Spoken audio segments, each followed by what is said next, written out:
Today we're putting the fastest thing alive versus the ultimate life form and seeing who truly would win a fight. We're going to be looking through their interactions in past games and then take a look at their current forms to see who actually would win this fight. If you like these videos, guys, feel free to subscribe and consider tuning into live streams where we talk more about your favourite fictional characters. Now let's get started. Starting where it all began with Sonic Adventure 2, we see 3 fights between Sonic and Shadow in this game. The first interaction is pretty much a stalemate, as Shadow pretty much has the advantage across the board with the Chaos Emerald. The second fight on the island is more of a stalemate, where Shadow doesn't have the Emerald at that point in time. However, the final fight I want to focus on specifically, since it's pretty much as fair of a fight as you can get between these two, with Sonic actually coming out on top here despite using a fake Chaos Emerald that is described as being less powerful than the original. Even if you want to say that Shadow and Sonic stalemate, I actually don't agree with that, considering Shadow's objective was to stop Sonic from reaching the Eclipse Cannon, which he clearly fails to do, considering the hero story concludes with the Eclipse Cannon blowing up and Sonic staring into the camera with a shit-eating grin. So even a handicapped Sonic in a fair fight, or as fair as you could get, I guess, for Sonic Adventure 2 standards, was still able to beat Shadow, meaning that even in their debut game,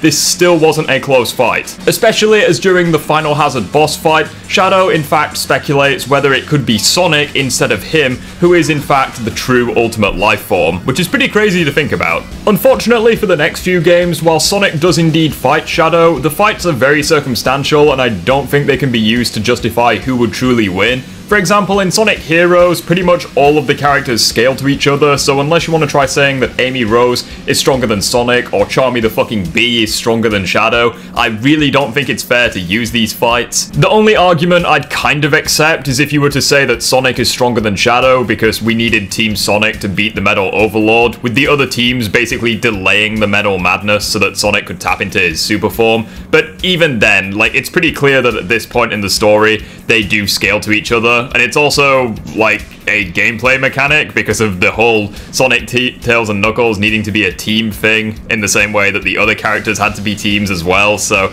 I wouldn't really use it either way. Moving on to Sonic Battle, it's pretty much the same story. Shadow's able to beat a weaker Emerald, yet when Emerald learns more information and starts taking the fight seriously, he's able to beat both Sonic and Shadow respectively, with Sonic needing the Master Emerald to eventually beat the strongest version of Emerald, so it's not exactly a fair comparison for either Sonic or Shadow in this game. And moving on to Shadow the Hedgehog, pretty much all of the fights that take place between these two are rendered non-canon. There's 10 different endings to this game, and most of them are bullshit because there's the final story segment, which is actually the true ending, where Black Doom basically freezes the entire Sonic cast as he's focusing on mind-controlling Shadow. The next game actually worth talking about is Sonic 06, because believe it or not, Sonic and Shadow are actually very similar in this game. The first time that Sonic fights Silver, he actually does beat Silver canonically, with Silver having to cheap shot him and catch him off guard in order to get the advantage. And it's also impressive to think that Sonic was never truly trying to beat Silver.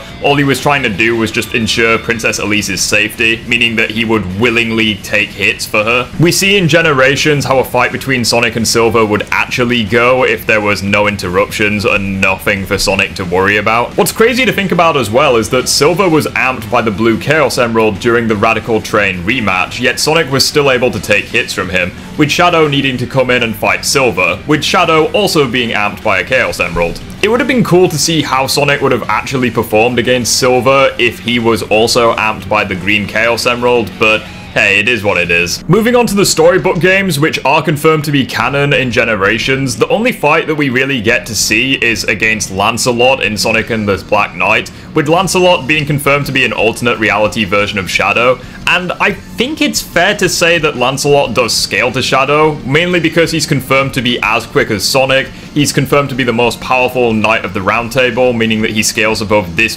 reality's version of Knuckles and Blaze, and he also has access to his Chaos powers, meaning that he's pretty much as close to Shadow as you can get, and Sonic consistently beats him in their first fight and in the rematch. It's implied by Caliburn that Sonic got lucky, however, this is the same fucker who demeans and belittles Sonic throughout the entire fucking game, including right before the final boss. So yeah, it's pretty clear that it wasn't due to luck, Sonic just beat Shadow, or this version of Shadow anyways. In the Sonic Colors DS game, Omega does blatantly state that Shadow and Sonic's capabilities are pretty much a tie in both speed and raw power, with this also being confirmed again in Sonic X Shadow Generations, meaning that at this point in the story they pretty much equalize as far as raw power goes. Speaking of Generations, I'm honestly not sure how to interpret the fights between these two, because if you look at Sonic Generations devoid of context, Sonic basically kicked Shadow's ass in as fair of a fight as you can get, since neither one was amped by a Chaos Emerald.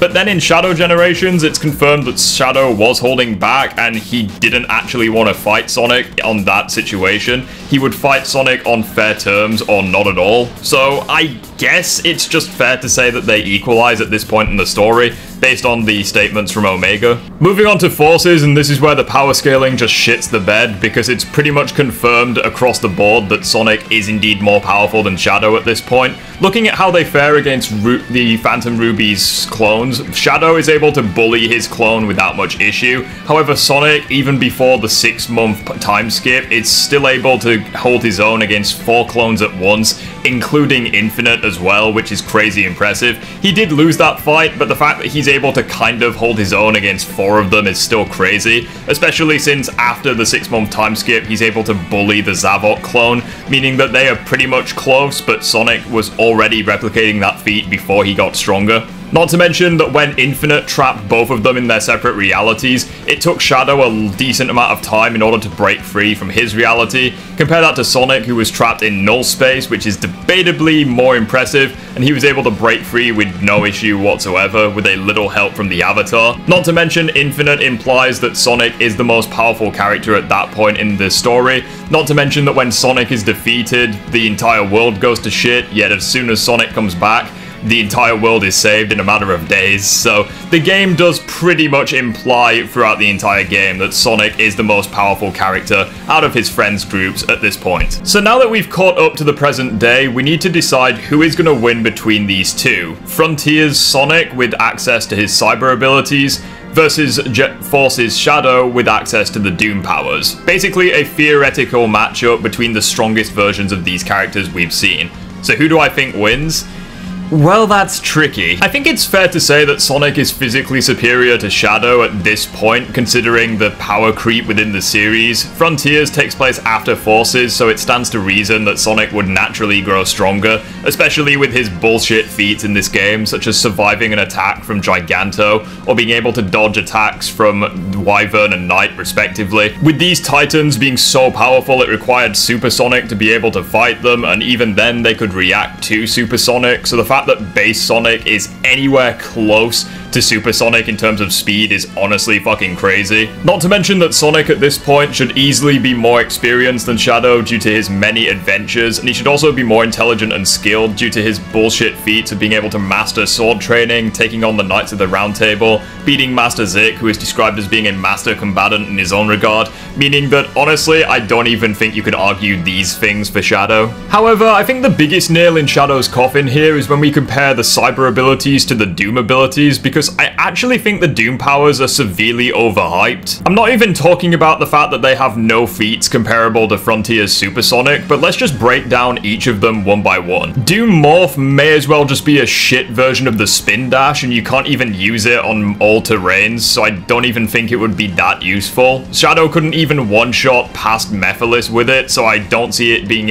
able to do anything against Frontier's Sonic. Doom Surf allows Shadow to sort of not really be able to do something that Sonic's been able to do since Unleashed, the whole running on water thing, except I honestly don't count it because what the fuck is that Super Mario Galaxy looking shit? And Doom Wings, I mean fucking hell, Sonic's been able to fight airborne opponents since the first Sonic game, even back in the Genesis. Like, flying opponents really ain't gonna do shit to Sonic. And that just leaves Doom Spears and Doom Smash, which are certainly very impressive abilities in their own regard. However, I don't think it's anything Sonic hasn't seen before, especially when you compare it to the many ridiculous things that Sonic is capable of doing when he channels his cyberspace abilities effectively, assuming that they're able to damage him at all because they don't have any impressive feats. At best, they scale to Neo Devil Doom, but he doesn't have any feats comparable to Infinite, for example. With Sonic, even back in Frontiers, being capable of fighting the Death Egg robot, someone who Eggman stated scales above Infinite blatantly, and even though he did have help at the time, I don't think it's unreasonable reasonable to say that Frontier's Sonic would be able to beat that robot with ease. The thing I like most about this matchup is how quickly it can become outdated. This video in a few years' time could very well be outdated, as Shadow could get a massive boost to his power and he could very well surpass Sonic.